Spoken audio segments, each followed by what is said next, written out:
Okay, let's jump into this. If you're new to the channel, this is, I think I've done 7 episodes discussing Robert Rogers and the Rangers during the French Indian War. In the last 2 episodes, I really focused in on primarily the raid on St. Francis, which I would argue that certainly was the culmination of Robert Rogers' career as a partisan officer in the war, and is probably what he is most well known for, generally speaking. We covered the infill as the Rangers, roughly 200 of them, 190, depending on who you ask, infilled into Canada, invaded Canada, went behind enemy lines. And then the last episode, I went into a lot of detail on the raid itself. So I'm going to do like a really brief overview of the exfil, basically the return journey from St. Francis to friendly lines, specifically Fort Number 4, which is sort of east of Lake Champlain. If you look at this map here, give you just a general how they sort of went in and then came out. There's a lot of detail there. I think it's all good stuff, but not nearly as important as the infill and the raid on the village. But really, the meat of this episode, what I really want to discuss are 2 topics that I think every historian attempts to answer, really 2 questions that historians attempt to answer. Number 1, was the raid on St. Francis successful? And number 2, was it an act of genocide or massacre? Was it a massacre, rather? And again, I'm focusing on those 2 concepts or questions just because it is something that nearly every historian wants to talk about or feels like they have to inject themselves into. And to me, when I was going through all this research, and again, I read multiple sources, and obviously including primary sources and secondary sources. But what was astonishing to me is when you got into the actual details of the raid, like the facts of what we know really happened. There's a lot of speculation, but there are a few things we know for sure happened. The obvious the answers, to both of these questions are overtly obvious. And so I want to go through that and sort of answer those questions. Stay tuned. I'm Zach Massey. This is the Dead War Society podcast.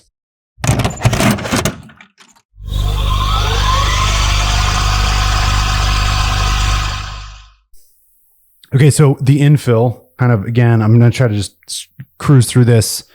The Rangers exited St. Francis after the successful raid. They had taken some casualties, only 1 KIA.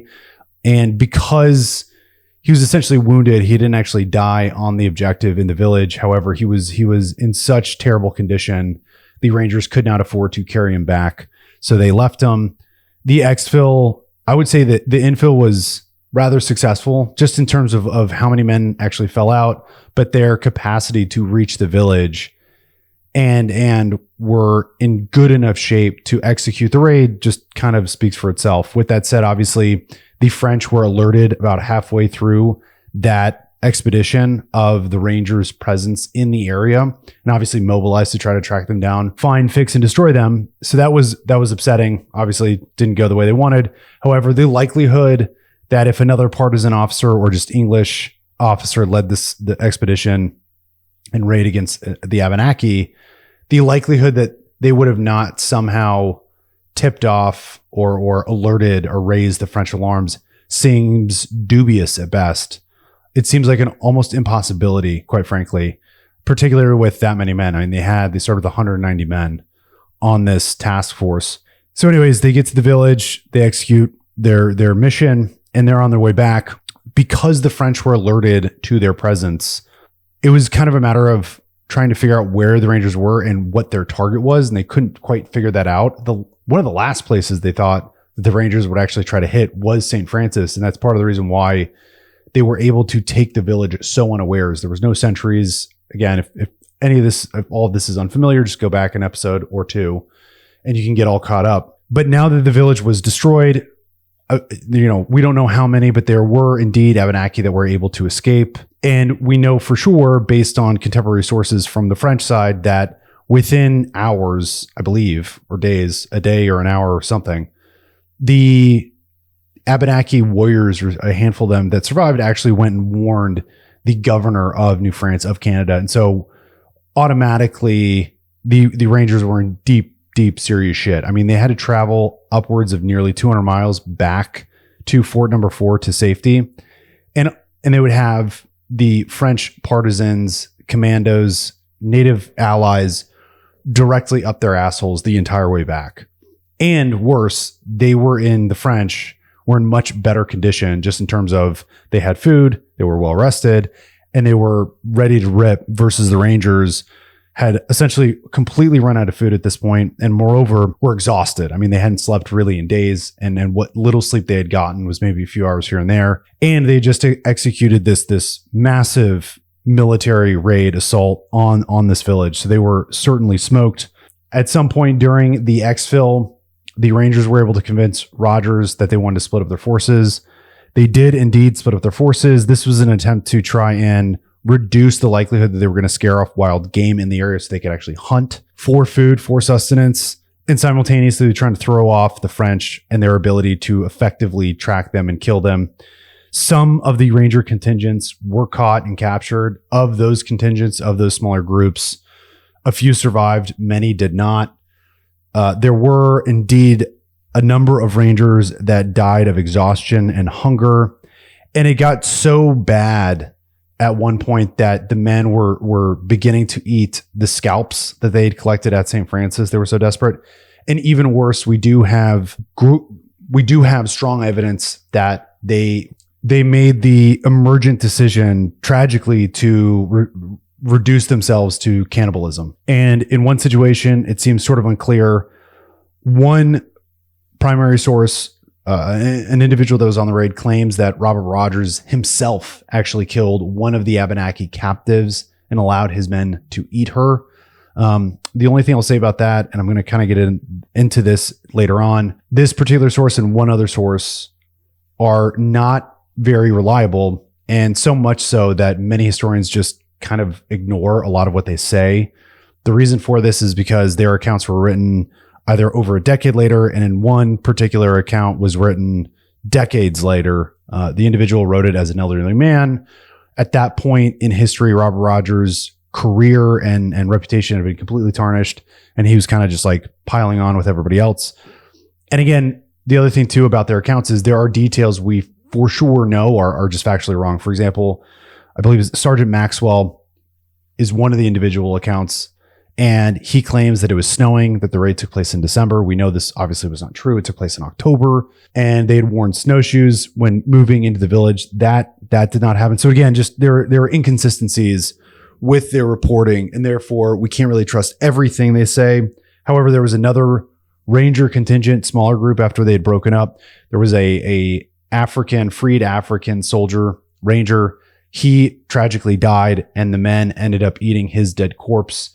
There was a third account where, for some reason, one of the provincials or conventional guys that had joined the Rangers task force had collected heads. He had 3 heads in his pack.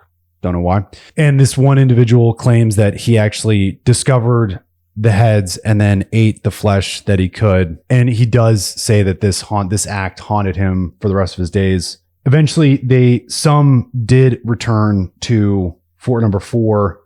The numbers, or again, a lot of the numbers in terms of how many Rangers there were and how many lived and died is sort of speculatory.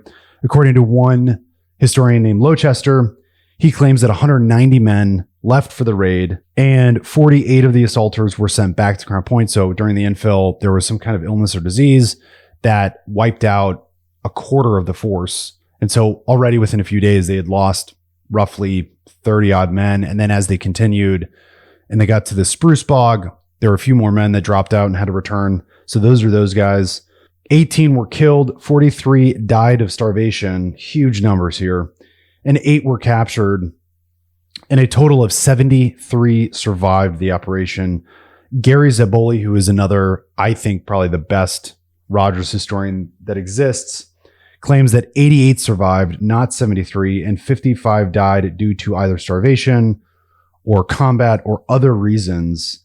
The bottom line is the most devastating portion of the raid was indeed the exfil. By the way, this just supports the thesis that the most dangerous part of any military operation is not the infill. It's not the actions on the objective. A lot of people assume that, hey, we're going to go hit this house. We're going to go get this enemy individual, kill, capture mission, whatever, hostage rescue. And people believe that the most dangerous, most likely situation of someone getting hurt or killed is on the objective. And in reality, it's actually the exfil. Because at that point, when you're going to hit the objective, if you've got the element surprise on your side and you're fast or speedy and you use violence of action, right? Surprise, speed, violence of action, speed, surprise, violence of action, one of those. The likelihood that you're going to get hurt if you catch the enemy off guard is significantly reduced. But when you go to exfil, especially in this period, not in today's day and age where you can just get your ass on a helicopter and fly away rather easily, like we see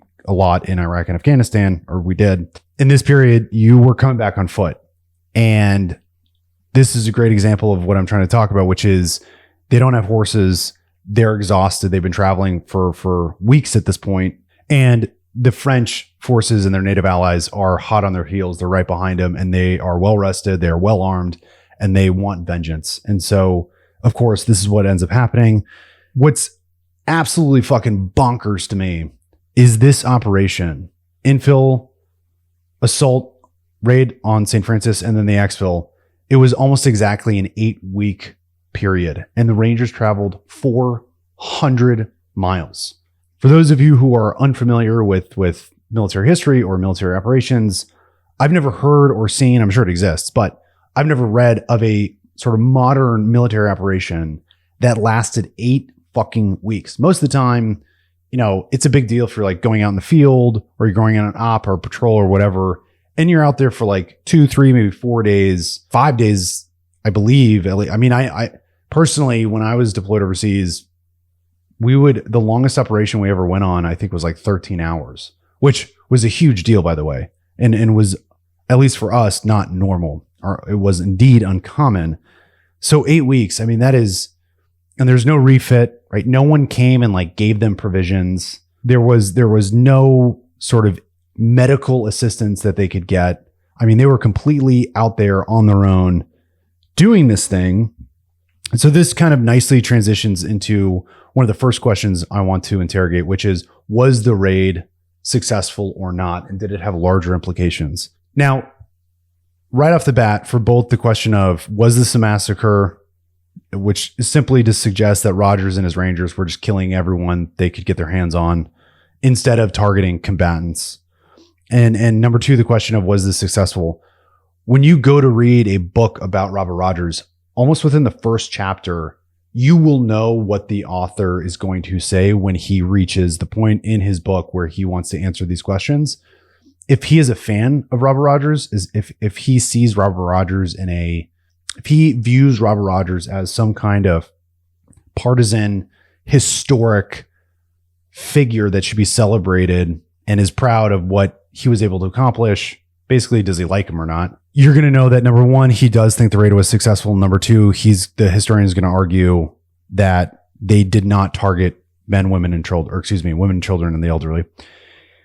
On the flip side of that, I would say most history books written in the last 25 years, almost every single one of them, they despise Robert Rogers. They sort of fall in line with the Howard Zinn view of American history. And like I said, I can pick up a book on this historical account, and within the first 20 pages, I can tell you what the author is going to end up saying.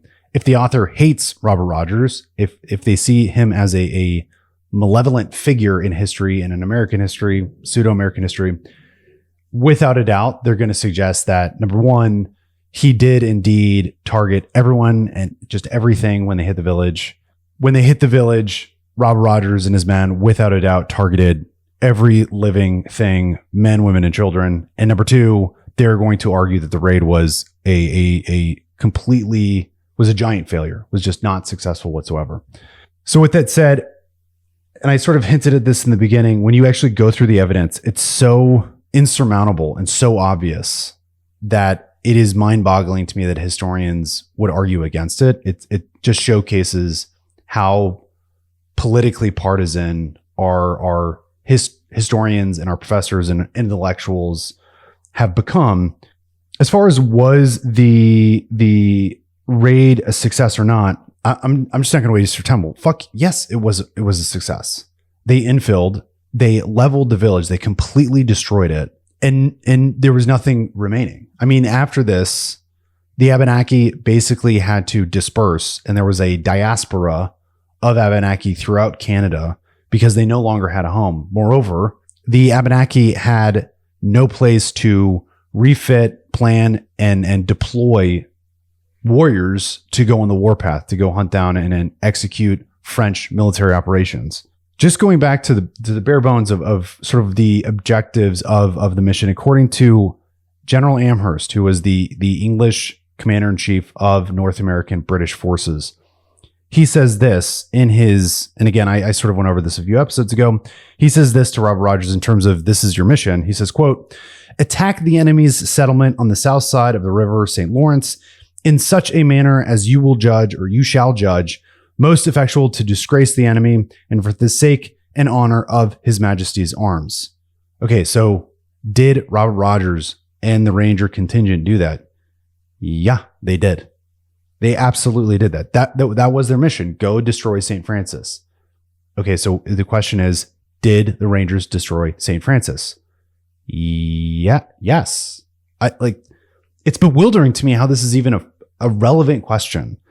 So if you're wondering, if you're asking yourself, okay, so what is the counter argue? Like, steelman this for me. Like, what do historians that hate Robert Rogers or dislike him, what do they argue? Well, they argue that because the exfil went so horribly, that so many men died, men were captured, they were reduced to doing absolutely horrific and disgusting things, up to and including cannibalism, that therefore this raid was not a success.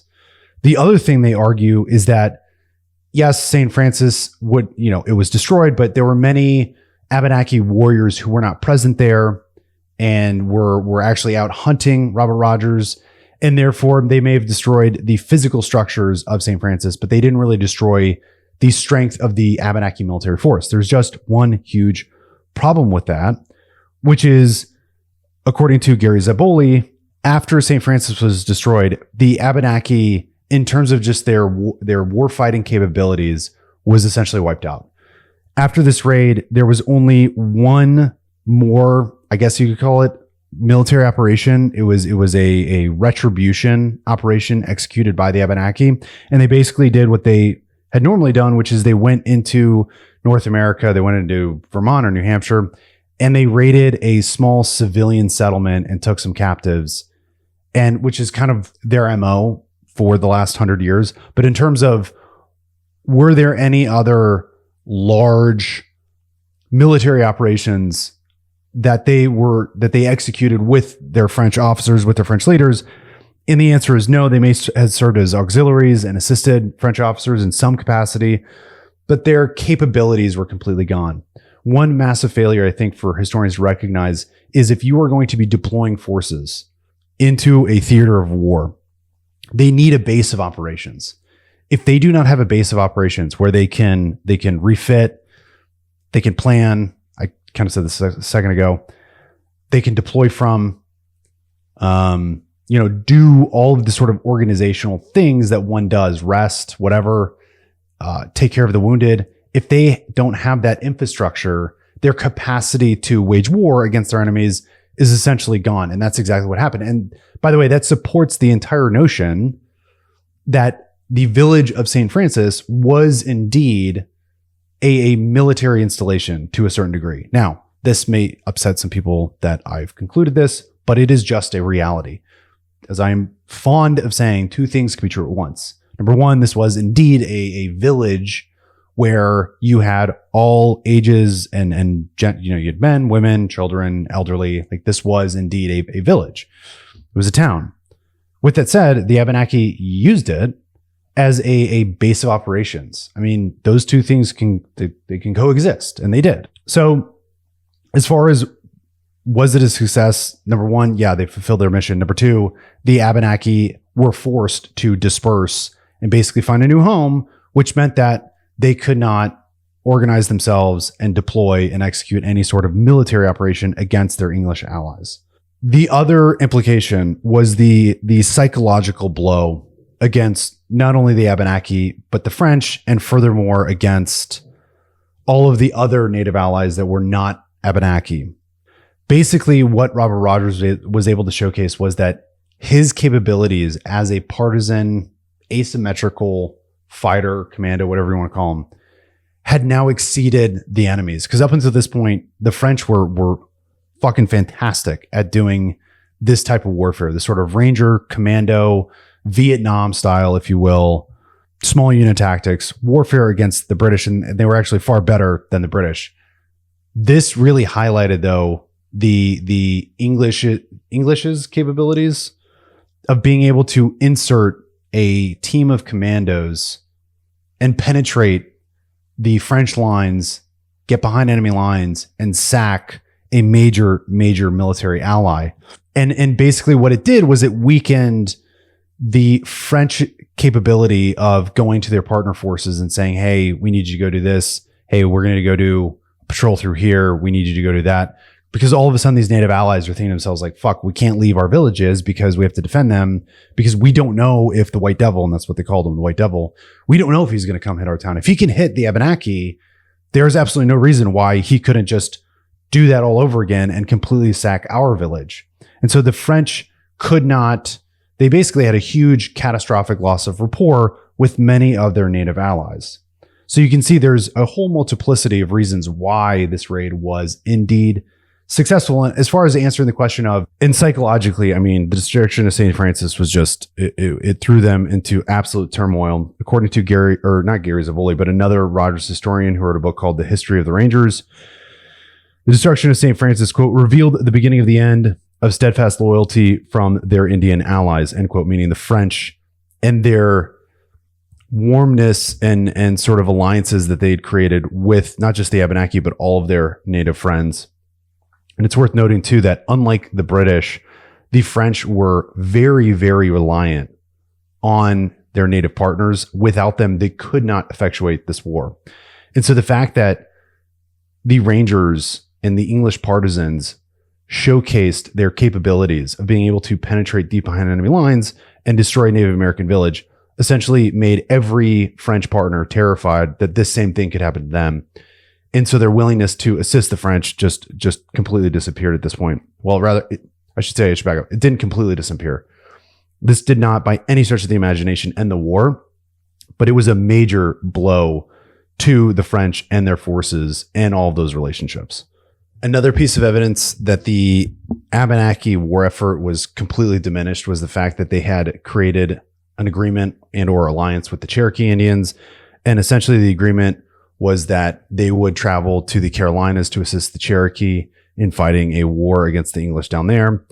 After the fall of St. Francis, they abandoned that military expedition. Was the raid unsuccessful because they lost so many men coming back? The simple answer is no. Unfortunately, the measure of whether or not a military operation is successful or not isn't how many men did you lose. It was, here's the mission. Here are the major bullet points of what a successful mission looks like. Did you achieve those goals? And Robert Rogers did achieve all those goals. Simultaneously, it is worth noting that as tragic as it is that less than half of the Rangers returned back to base, that was not abnormal at all in this period. In fact, if you go back 2 episodes, I talk about Battle on Snowshoes. The Rangers ambushed what they believed to be a isolated French reconnaissance group, if you will, squad, whatever, troop. Unbeknownst to the Rangers, there was a much larger French force that was right behind them. And before the Rangers knew it, they were basically surrounded on this mountainside. There was a huge skirmish that took place over the course of a few hours. It wasn't until nightfall that they were actually able to sort of slip away. And during that battle, Robert Rogers lost over 50% of his force. So, losing this much men, as bad as it was, and indeed it was bad even back then, it was considered not great. It wasn't uncommon. Obviously today, if you lose 50% of your force, you're losing your commission as an officer. You're fucking fired. But in this period, there was the recognition that missions were, especially in particular, these types of missions were very, very hazardous. And in fact, when Rogers left on the St. Francis raid, it seems to us as historians have basically deduced that one of the major Ranger figures named John Stark, who was a captain at the time, one of the reasons why they kept him behind was because there was kind of like a baseline assumption. There was a good chance that Robert Rogers could die, and they needed someone who could take over his role as the partisan leader commander. Okay. Was the operation an act? Was it a massacre? Was it a genocide? Again, the obvious answer is no. And there's a bunch of evidence to support the fact that it was indeed not a massacre. And that's not to say, by the way, that civilians weren't killed. They, without a doubt, were killed. That is 100% true. But going back, and again, I talked about this briefly, I think 2 or 3 episodes ago, but the order from Amherst to Rogers that we have today, Rogers wrote about it, and we still have the order from General Amherst himself, says explicitly, do not target women or children or innocent civilians. Don't do it. And a lot of that has to do with the fact that the British saw themselves as morally superior to the French, but also more specifically to the Abenaki and the other native allies who were more than willing to target and kill civilians. And number 2, it would have completely tarnished General Amherst's reputation and also Robert Rogers' reputation. So we have these orders. Some historians try to make the case that at one point in these orders, General Amherst tells Robert Rogers, hey, take your revenge. And there's this sort of subliminal message apparently from Amherst, like wink, wink, nod, nod, take your revenge just means kill everybody. But that's fucking stupid, simply because even in our lifetime, when I was going to Afghanistan, there were numerous commanders who talked about revenge. And if you go back even earlier, George Bush talked about, hey, go take your revenge when he was talking to special operations guys invading Iraq and Afghanistan. No one took that as like, hey, just go kill everyone and anything. It simply meant, hey, go take revenge on the guys who did wrong. You know, take revenge on the enemy. Go target and kill and destroy the enemy. No one misunderstood that as like, hey, what he's really telling us is like, go kill like the kids and shit. Like it's so stupid.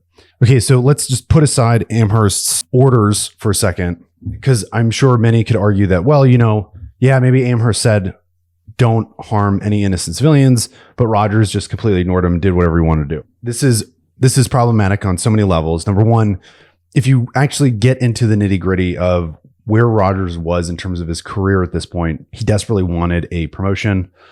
To go against General Amherst's orders would essentially blockade him in his ability to get the promotion. He actually did not want to be a partisan officer anymore. He wanted to be a regular military officer. And if he just disregarded a direct order from the commander-in-chief of North American forces, the likelihood of him getting that promotion would have just been completely sacked. It would have not happened. But to me, the strongest evidence is two points, and they mainly have to do with what did indeed occur and what every historian agrees actually happened during the raid. If Robert Rogers wanted to simply just kill everybody in the village, it would have been far simpler for him in terms of a strategic sort of approach to this whole operation to surround the village, set up blocking positions, deploy a small contingent of Rangers into the village to begin firebombing the village, just lighting structures on fire, and then smoking out, essentially, literally and figuratively, all the native inhabitants. And as they streamed out of their houses, they could have simply just mowed them all down from these blocking positions, having already surrounded the village. But instead, what he actually does, and again, we know this for a fact, he sends all of his Rangers out in pairs of 2 to each one of the structures that they could get to, or stand in front of, I should say. And they conducted what we would refer today as close quarters battle, or CQB. They kick down the doors, they move in, and they identify threats or combatants, and they kill them. Why does this matter? Anytime you're sending in a force to conduct CQB, you are in essence directing them to utilize target discrimination. It's the same reason why when we sent SEAL Team 6 into Pakistan to go get or kill Osama bin Laden, we could have just as easily leveled the building, and we didn't. And part of the reasons why we didn't do that, there were a couple reasons, but one of the main reasons was because we wanted to avoid killing innocent civilians. And so it's critical when doing CQB to obviously identify non-threats and not harm them. And that is the tactic that Robert Rogers uses. He conducts CQB, and once every structure has been cleared out, that's when they light every structure on fire. So to me, that's like the biggest piece of evidence that is completely overlooked by all of these historians. Secondly, they took, at the end of the raid, we know for sure they took roughly, I believe, 20 captives. And of those captives, they released 14 and kept 6. Now, if they were there to just simply massacre everybody, why were they taking captives? And moreover, why did they let the 14 go? Why didn't they just kill them? So anyways, all of this, none of this adds up. Now, to be totally fair, and just to give you the other side of this sort of telling, there are 2 sources, contemporary sources, individual rangers who were at the raid that claim that they were given a directive to just kill everyone. One comes from a Sergeant Thomas Maxwell, and the other comes from a Private Kirkwood or Kirk. Now, I'm going to go through what they say, and then I'm going to sort of dispel why these sources are just not really relevant or can't be trusted. So Thomas Maxwell, he says this, quote, "It became an easy prey for us. We found only old men, children, and squaws. Rogers ordered them without discrimination to be put to death. This massacre was only done when the war whoop was raised in the woods, and Rogers told every man to take care of himself." Herein lies the problem. Maxwell wrote or told this narrative decades after the raid took place. And moreover, if you go into his account, there are numerous false details that we know are just patently untrue. I mean, even in this one telling, he claims that Robert Rogers raised the war whoop in the woods, which isn't true. They were in the village. Like I said, they had stacked up 2 by 2 in front of all these houses and then entered them conducting a CQB type raid. But also he claims in his telling that the raid took place in December. It took place in October in reality. And also he claims that they were wearing snowshoes because obviously there was snow on the ground. This was not the case. There was no snow on the ground. They weren't wearing snowshoes. And finally, unfortunately, at this point in history, again, decades after, Robert Rogers' entire character had been destroyed. If he had been a hero during the French Indian War, in the years to come, his reputation was completely tarnished. And essentially, a lot of historians suggest that Maxwell was just piling on top of the group of wanting to just hate on Robert Rogers, essentially. And therefore, by the way, most, if not many historians don't take Maxwell's narrative, not just this, but all of it, to be factually true. And the second is Private Robert Kirkwood. Private Kirk claims that Rogers, their directive was, quote, "to proceed by 2 and 2 and place ourselves severally at each house, and on the firing of a shot by way of signal, Major Rogers were to fire the town at once, and at once kill everyone without mercy." Now, once again, Kirkwood's narrative is more trustworthy than Sergeant Maxwell's. However, he told his story 11 years after the events had taken place. And again, there are many inconsistencies that we know to be inaccurate, so we have to interrogate our source in this way. Gary Zaboli, who wrote, I think, the most detailed biography of Robert Rogers, noted that Kirkwood, quote, "wrote his memoirs and adventures 11 years after the raid and had a poor memory for dates and figures, so it is often difficult to pinpoint when certain events he described actually occurred." And again, so for many reasons, a lot of historians don't like to use neither Kirk's or Maxwell's telling of the raid. All right, so that pretty much wraps up the Robert Rogers saga. I'm going to do one more episode discussing Robert Rogers and the sort of larger implication and what he means today to modern special operations forces. I actually want to get into a almost non-historical conversation, if you will, specifically because I find it completely paradoxical that both Ranger Battalion and Special Forces Green Berets claim that Robert Rogers was is the OG original father, daddy, whatever you want to call him, of both Green Berets and the Ranger Battalion, Ranger Regiment of today. There's a huge problem with this, which is, of course, that Ranger Battalion and Special Forces have completely different jobs. Yeah, there's some crossover in terms of how they do certain things, tactics they obviously use. But again, what they do on a strategic level during wartime and peacetime they're completely radically different. And so I really want to parse that out and figure out, was Robert Rogers the father of Ranger Battalion, or was he the father of Special Forces Green Berets? And one of the conversations I really want to get into is what the fuck do Green Berets actually do? And I think the notion that they find commonality between what Robert Rogers was doing during the French and Indian War and what they actually do today are frankly kind of divorced from one another. So we're going to get into that next time. Thanks for joining me. I'm Zach Masick. This is the Dead War Society podcast. Deuces.